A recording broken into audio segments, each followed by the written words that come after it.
Hi guys, welcome back to Locally Raised. If you're new here, my name is Marta. Today we're gonna make some immune boosting elderberry syrup. And then if you wanna stick around, I'm also gonna take that elderberry syrup and turn it into elderberry gummies because those are better for travel and we're gonna be taking some trips. They'll be perfect for helping my kids keep their immune system strong and hopefully we can avoid getting sick this holiday season. For the elderberry syrup, we need just two simple ingredients. The first, of course, is elderberries. These are dried whole elderberries. Someday I'll hopefully grow my own, but for now this is good. I'll put a link for these down below, but there are lots of different companies you can buy from, and they're easily available on Amazon, so this shouldn't be hard to find. The other ingredient we're working with is honey.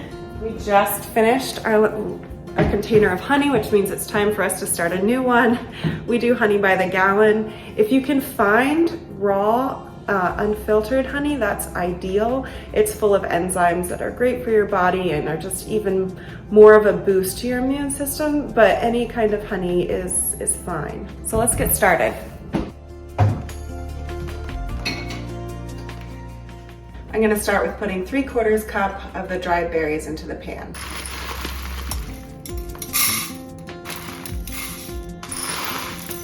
Yeah.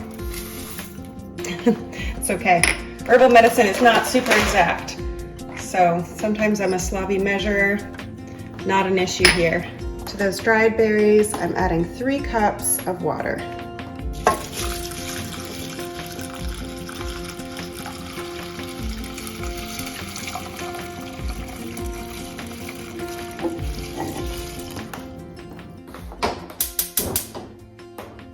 I'm gonna put this on high just to bring it up to a simmer, and then once it gets to that simmer, I'll turn it down to low and we're gonna simmer it for about 45 minutes.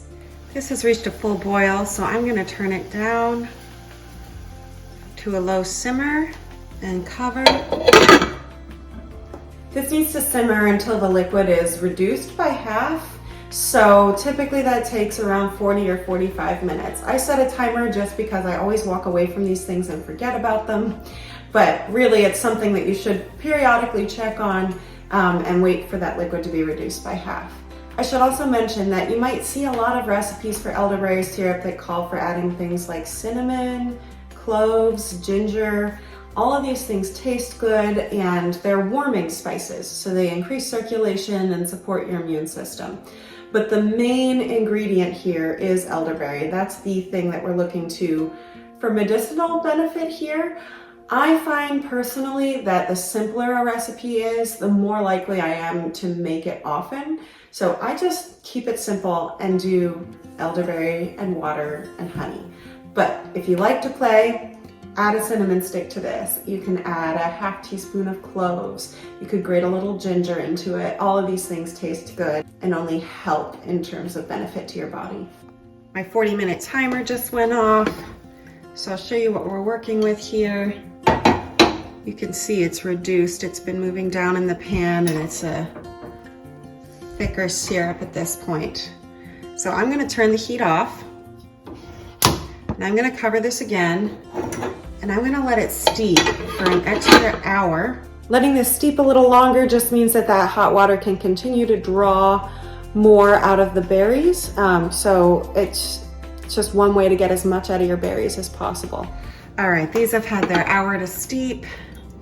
It's time to strain.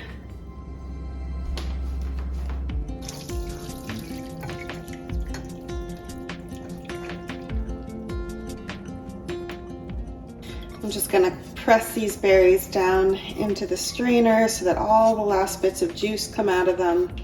I don't want any of that good juice to go to waste.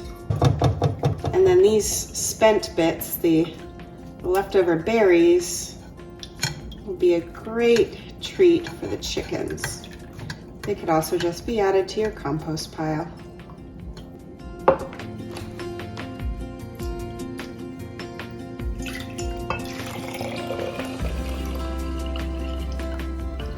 And of course I made a mess. That was not a good bowl for pouring. This would be a good time to mention that elderberry juice does stain.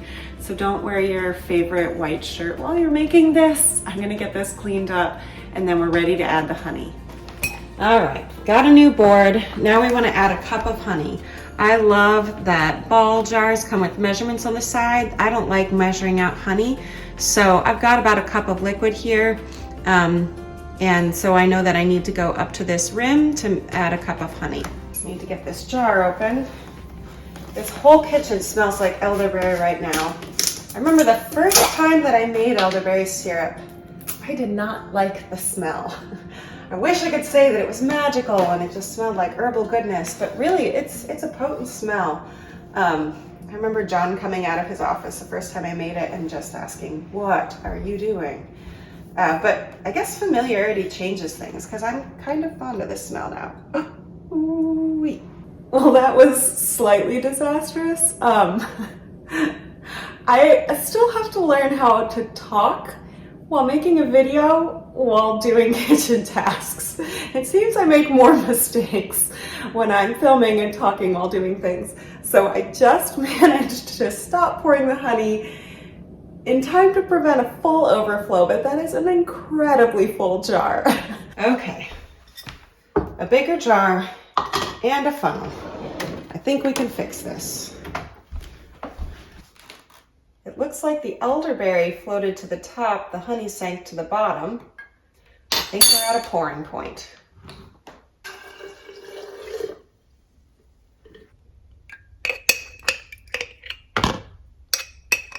So you can see the honey is heavier or denser than the syrup, so we're gonna give it a stir, or I should say the honey is denser than the elderberry juice. I'm gonna give it a stir to bring it together and make a syrup. So now we have an elderberry syrup. We could stop here. This is great stuff, and usually I do stop here. So throughout the winter, when we're in the heights of cold season, I often give my kids about a teaspoon of this every day, and they like it because it's sweet. And my husband and I will take a tablespoon sometimes on a daily basis. Often I'll double up on that if we're actually sick and we're trying to help ourselves get better. I should also mention that herbal medicine is not any kind of one-shot cure. If you start getting sick, you're not going to take one serving of elderberry syrup and then magically get better. Anything herbal, works in partnership with eating well and hydrating and sleeping, and it also needs to be used over time. Time is your best friend when it comes to things like this. So if you take it consistently and allow it to partner with a good diet and a good lifestyle, it can be helpful. Now, we are planning a trip soon. We're going to be flying back to Texas to visit family. So this liquid form is not useful to me when I'm getting on a plane. Let's turn these into gummies. My kids love this. So I need just 3 ingredients here. We're going to use a little bit more honey, ideally raw, some beef gelatin, and then the elderberry syrup.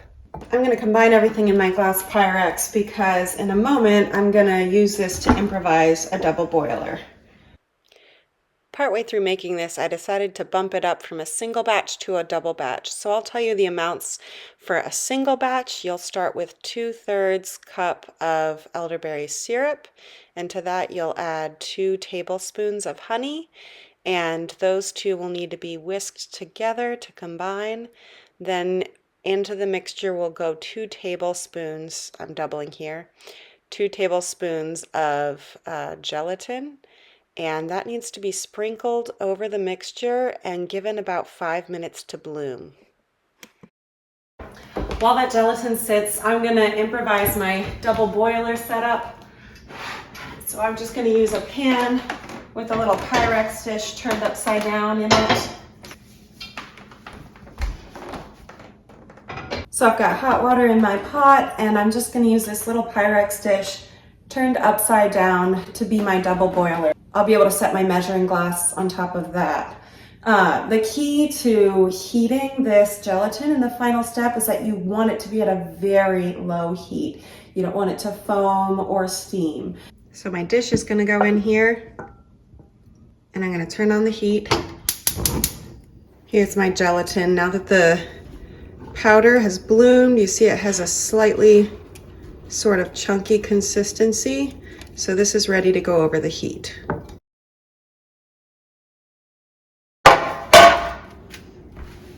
It works best to have the molds on a pan because they're so floppy.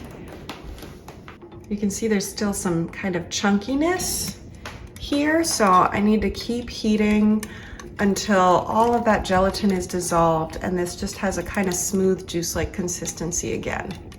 You can see it's gotten to a smooth texture again, much like the original juice. So I'm ready to fill my molds. I've got my little dropper. This came with the molds, and so this is perfect for getting things inside.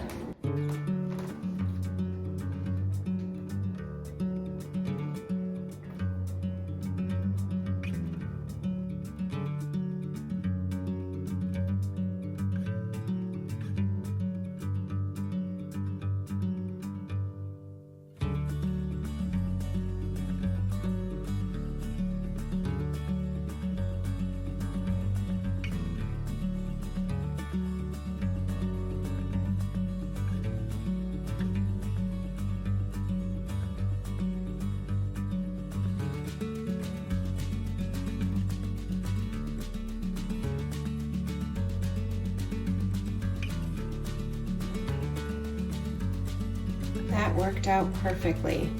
I am down to the end of the syrup, and I have one last bear.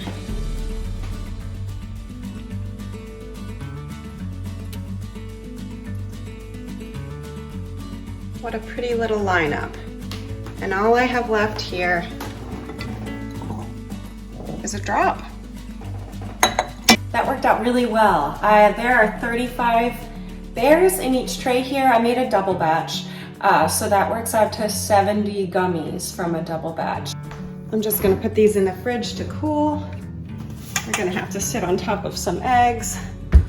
That's okay. I'll check on them in half an hour.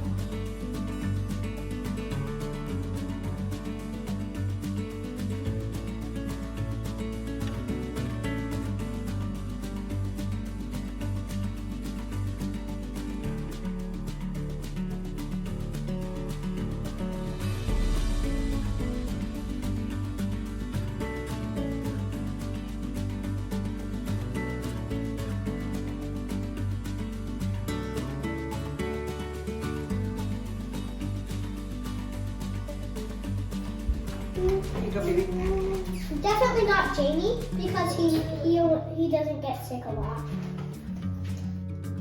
I'll see how they taste.